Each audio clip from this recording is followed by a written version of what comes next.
a cos x plus b sin x upon c cos x plus d sin x का समाकल ज्ञात करना। माना कि दिए गए फलन का समाकल i है, तो हम लिखेंगे i equal to integration sine a cos x plus b sin x upon c cos x plus d sin x dx। अब अंश में जो दी गई राशि है उसे हम प्रतिस्थापित करेंगे कुछ इस प्रकार।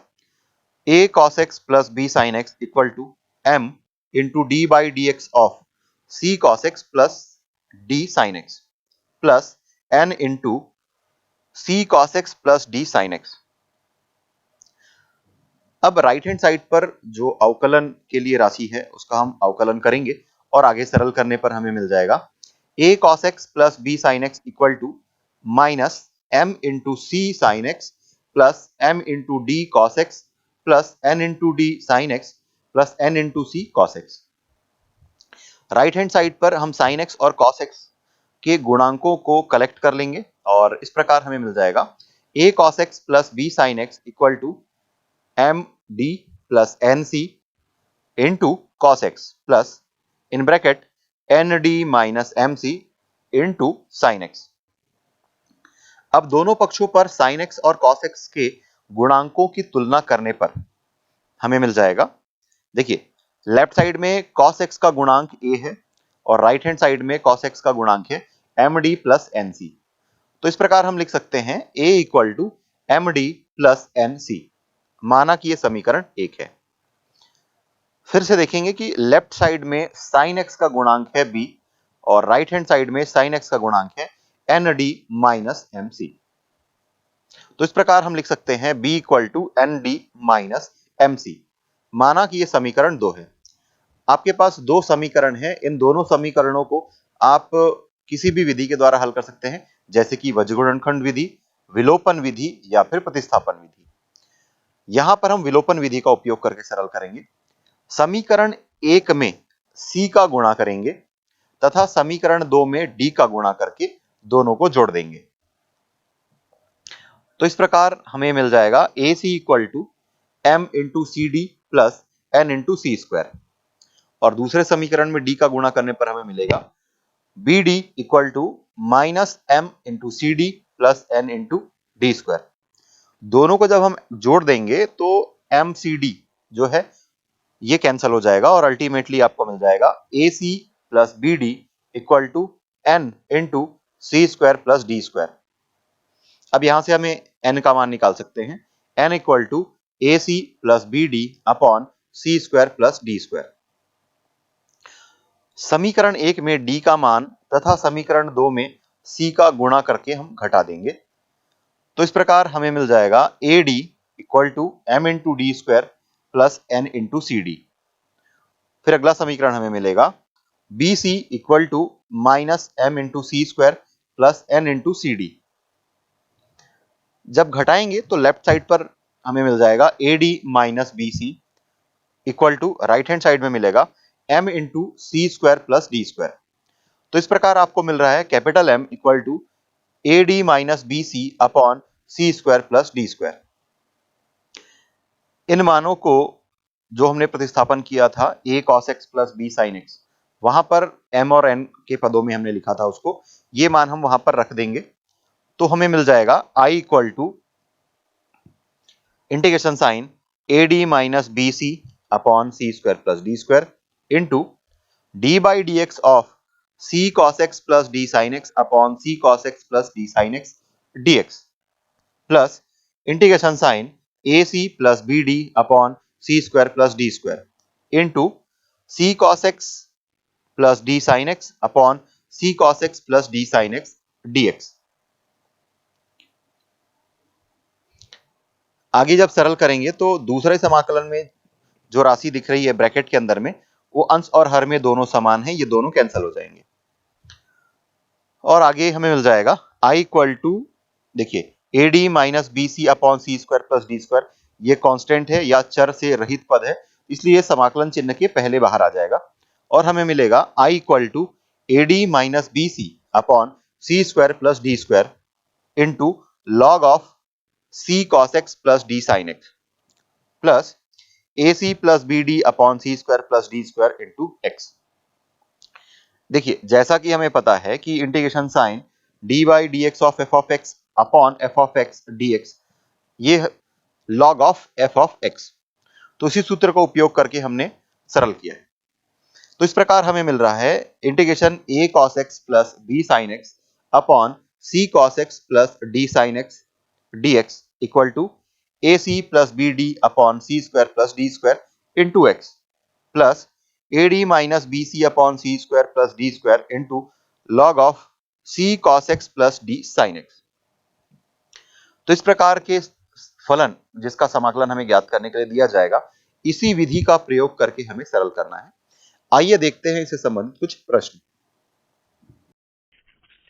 तो हमें पहला प्रश्न दिया गया है 2 sin x plus 3 cos x upon 4 sin x plus 5 cos x। इस पद का समाकलन या फलन का समाकलन हमें x के सापेक्ष करना है। तो माना कि I equal to integration sign 2 sin x plus 3 cos x upon 4 sin x plus 5 cos x dx। तो थोड़ी देर पहले हम लोगों ने देखा कि इस प्रकार के फलन का समाकलन किस प्रकार करते हैं। तो पुनः यह हम मान करके चलेंगे कि अंश में जो राशि दी गई है 2 sin x plus 3 cos x equal to m into d by d x of 4 sin x plus 5 cos x plus n, जहां पर m और n अचर है। अब इसे हम सरल करेंगे राइट हैंड साइड को अवकलन करके और sin x और cos x का गुणांक कलेक्ट करेंगे।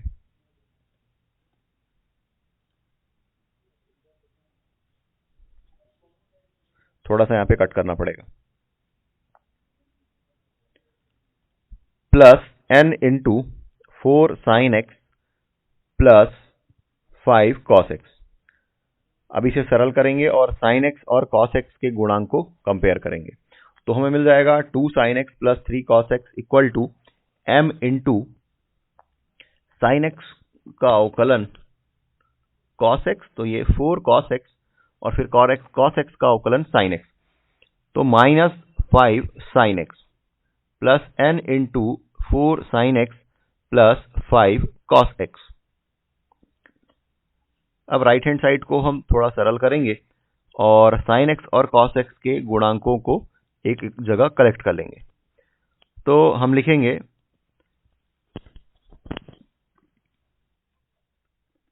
sin into minus 5m। देखिए यहाँ पर m का मल्टीप्लाई माइनस 5 से हो रहा है। इसी प्रकार 4n से यहाँ पर sin का मल्टीप्लाई हुआ है प्लस cos।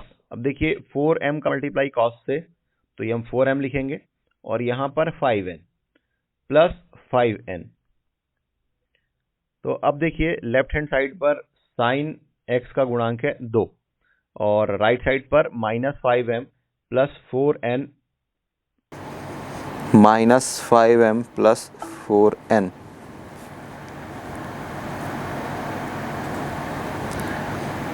साइन एक्स का गुणांक राइट पर है माइनस 5m प्लस 4n और यहाँ पर साइन एक्स का गुणांक है 2। इसी प्रकार कॉस एक्स का गुणांक है 4m प्लस 5n और इस तरफ गुणांक है 3। तो इसमें यदि हम ऋण चिन्ह का गुणा कर दें तो मिल जाएगा 5m प्लस 4n और ये जो 2 है इसको लेफ्ट में ले आता हूँ मैं, माइनस 2 इक्वल टू 0 और इसको हम लिख सकते हैं 4m plus 5n minus 3 equal to 0।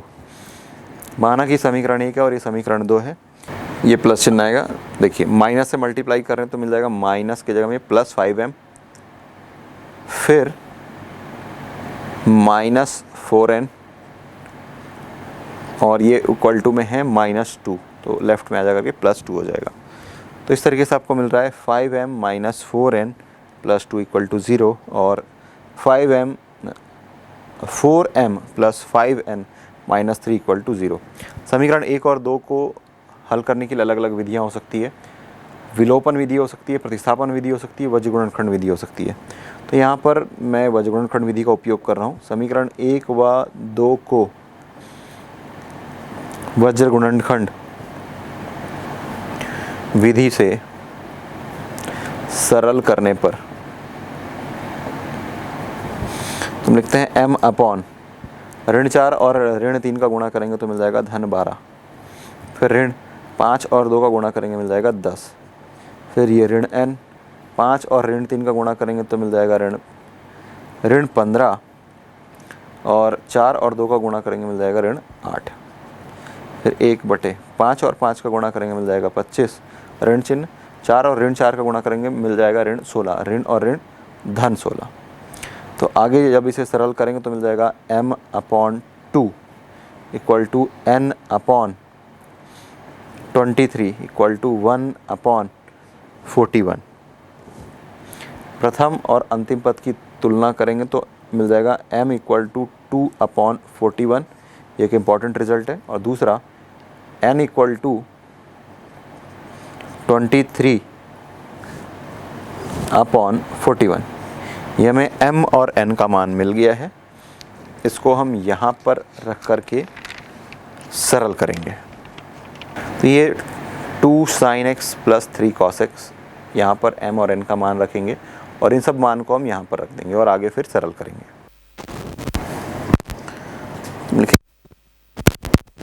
m का मान रखने पर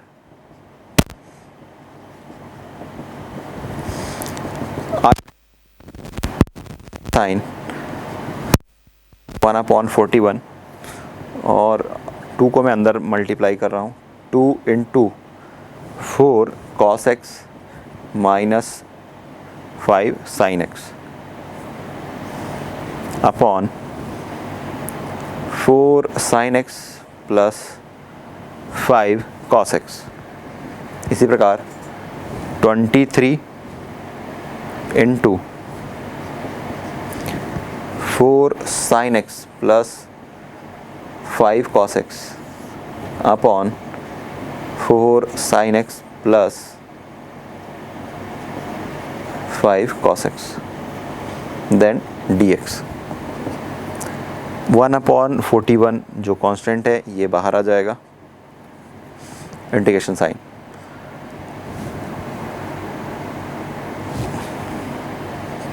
to into 4 cos x minus 5 sin x upon 4 sin x plus 5 cos x dx plus अंश में जो राशि है वही राशि हर में भी ये कैंसिल हो जाएगा, ये 23 और इसका समाकलन, ये जो 41 है इसका गुणा दोनों पदों के साथ होगा तो हम यहाँ पर एक स्क्वायर ब्रैकेट लगा देते हैं।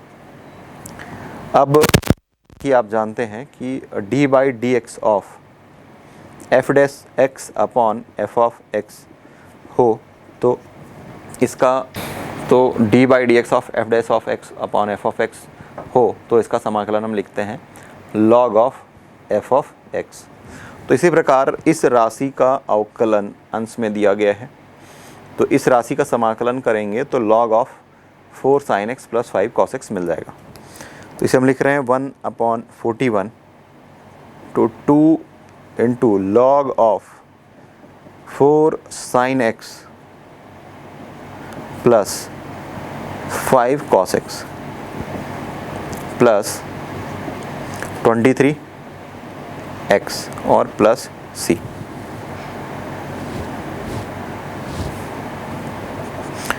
इसको अंदर मल्टीप्लाई कर देंगे तो मिल जाएगा 2 upon 41 log of 4 sin x plus 5 cos x plus 23 upon 41 into x plus C. तो ये जो राशि हमें मिल रही है ये दिए गए फलन का समाकलन है जो कि हमें ज्ञात करने के लिए कहा गया था। तो इस प्रकार के प्रश्नों को हम ऐसे ही सरल करेंगे। दूसरा प्रश्न दिया गया है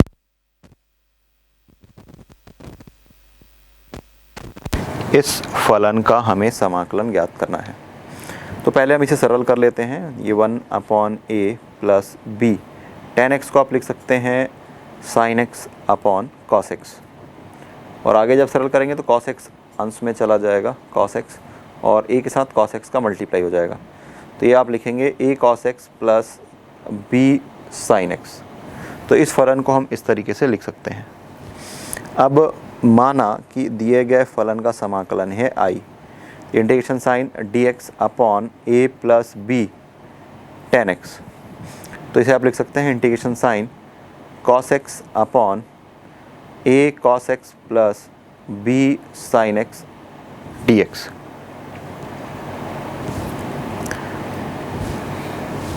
अब पुनः जैसा कि हमने पिछले प्रश्न को सरल किया था कि अंश में जो राशि दी गई है उसे m और हर में राशि दी गई है उसके अवकल गुणांक,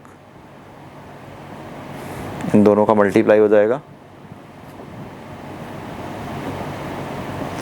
और n के साथ में हर में जो राशि दी गई है ये इसके बराबर है, हम ऐसा मान करके चलेंगे। अब आगे जब सरल करेंगे m a cos x का अवकलन करेंगे तो मिल जाएगा माइनस साइन x का अवकलन करेंगे तो मिल जाएगा cos x। इसी प्रकार ये है n into a cos x plus b sin x और ये है cos x के बराबर है। अब यदि sin x और cos x का जो गुणांक है उसे हम कलेक्ट कर लें, अर्थात cos x का मल्टीप्लाई किसके साथ हो रहा है, ये cos x m into b, ये m और ये b, cos x का मल्टीप्लाई यहाँ पर n और a के साथ हो रहा है तो ये n a plus sin x का मल्टीप्लाई हो रहा है माइनस m इंटू a और n इंटू b, ये है cos x के बराबर। तो अब हम गुणांकों की तुलना करेंगे।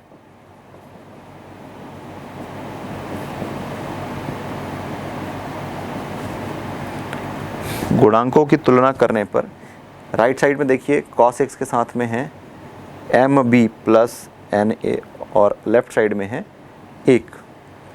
इसी तरीके से राइट साइड पर है minus ma plus nb equal to 0। Left side में sin x वाला पद नहीं है तो इस तरीके से हम उसका गुणांक शून्य मान करके चल सकते हैं। माना कि ये समीकरण 1 है और ये समीकरण 2 है। समीकरण 2 को यदि आप सरल करेंगे तो मिल जाएगा nb equal to m into a और यहाँ से यदि आप n का मान निकालना चाहें तो आप लिखेंगे m into a upon b। इस तरीके से ये मान समीकरण 1 में रख देंगे या फिर वज्रगुणनखंड विधि से भी हम इसको सरल कर सकते हैं और mb plus na minus 1 equal to 0 और फिर ma माइनस nb माइनस या प्लस जो भी आप लिखना चाहें 0 इक्वल टू 0। अब इन दोनों समीकरण को हम नया समीकरण नाम दे देते हैं, वज्रगुणनखंड विधि से सरल करेंगे तो आपको मिल जाएगा m अपॉन a और 0 का मल्टीप्लाई माइनस साइन, माइनस 1 और माइनस b का मल्टीप्लाई प्लस b, फिर माइनस n b और 0 का मल्टीप्लाई, फिर माइनस 1 और 1 a का मल्टीप्लाई माइनस a, तो minus a equal to 1 upon b और b minus multiply minus b, ये कर जाएगा b, तो ये b स्क्वायर और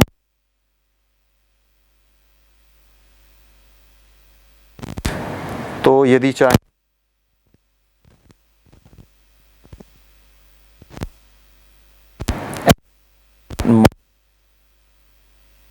-1 अपॉन a स्क्वायर,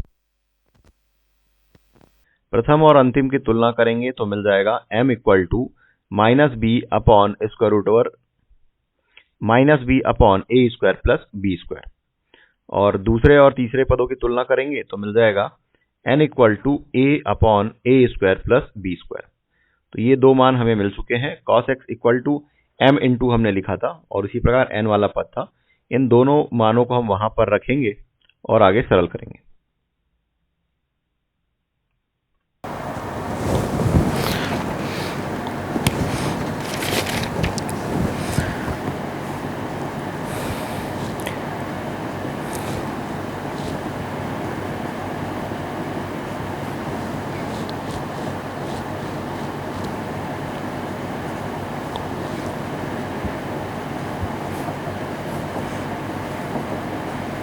ये समीकरण 3 और ये हमारा समीकरण 4। इसको वज्र गुणनखंड विधि से जब सरल करेंगे, वज्र गुणनखंड विधि से देखिए m upon a into 0 0 minus sine a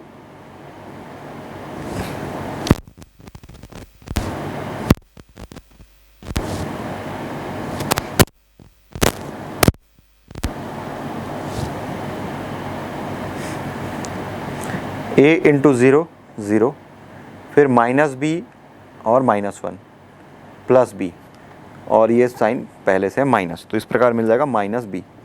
इसी प्रकार माइनस एन अपॉन इसका गुणांक है बी और इसका गुणांक है 0, तो 0 ऋण ए और ऋण 1, तो ऋण ए मिलेगा, ऋण और ऋण धन ए इक्वल टू 1। बी और बी का मल्टीप्लाई, माइनस बी का मल्टीप्लाई करेंगे मिल जाएगा माइनस बी स्क्वायर, फिर माइनस साइन ए और ए का मल्टीप्लाई करेंगे मिल जाएगा ए स्क्वायर। आगे जब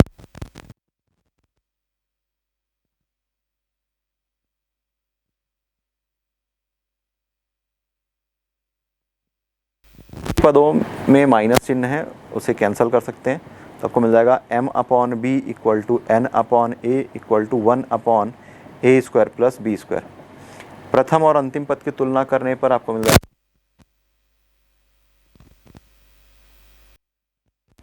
द्वितीय और अंतिम पद की तुलना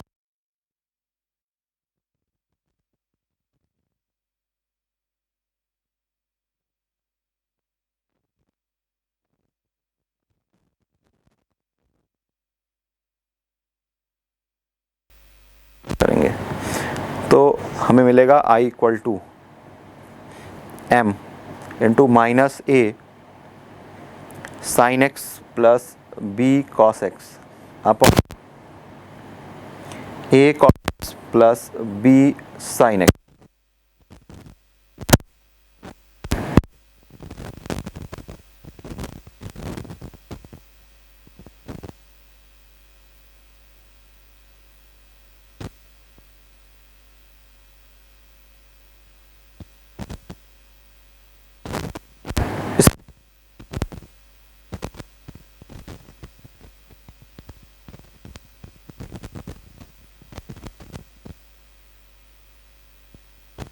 दी गई है वो, तो इसे हम लिख सकते हैं m into log of a cos x plus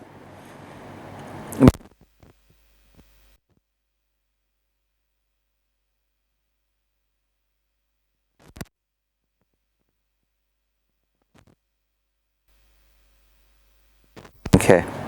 अब हम देते हैं जो हमने यहाँ बात किया था, तो आपको मिल जाएगा i इक्वल टू बी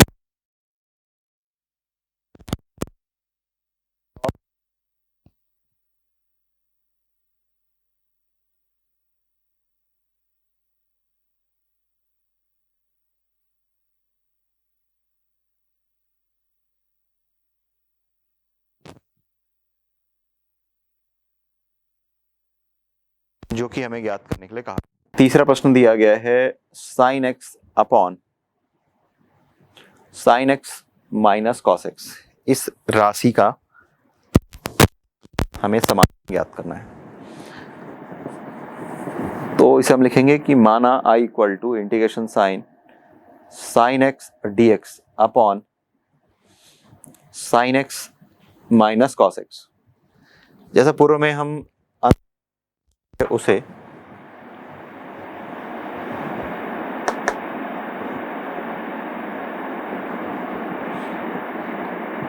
अंश में जो दी गई राशि है उसे m गुणा हर में जो दी गई राशि है उसका अवकल गुणांक धन n के साथ में हर में जो दी गई राशि है उसका गुणनफल, इस रूप में लिखते हैं।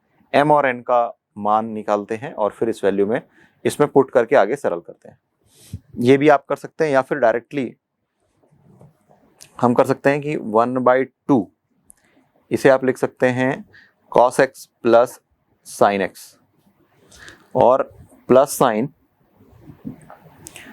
एक्स माइनस और फिर ये upon sine x minus cos x. देखिए यहाँ पर ये दोनों पॉजिटिव है, यहाँ पर ये पॉजिटिव, ये नेगेटिव है। cos x पॉजिटिव, यहाँ पर नेगेटिव है, ये cos x कैंसिल हो जाएगा। साइन एक्स और साइन एक्स मिल जाएगा 2 टाइम्स साइन एक्स और ये 1/2, तो इस तरीके से मिल जाएगा आपको।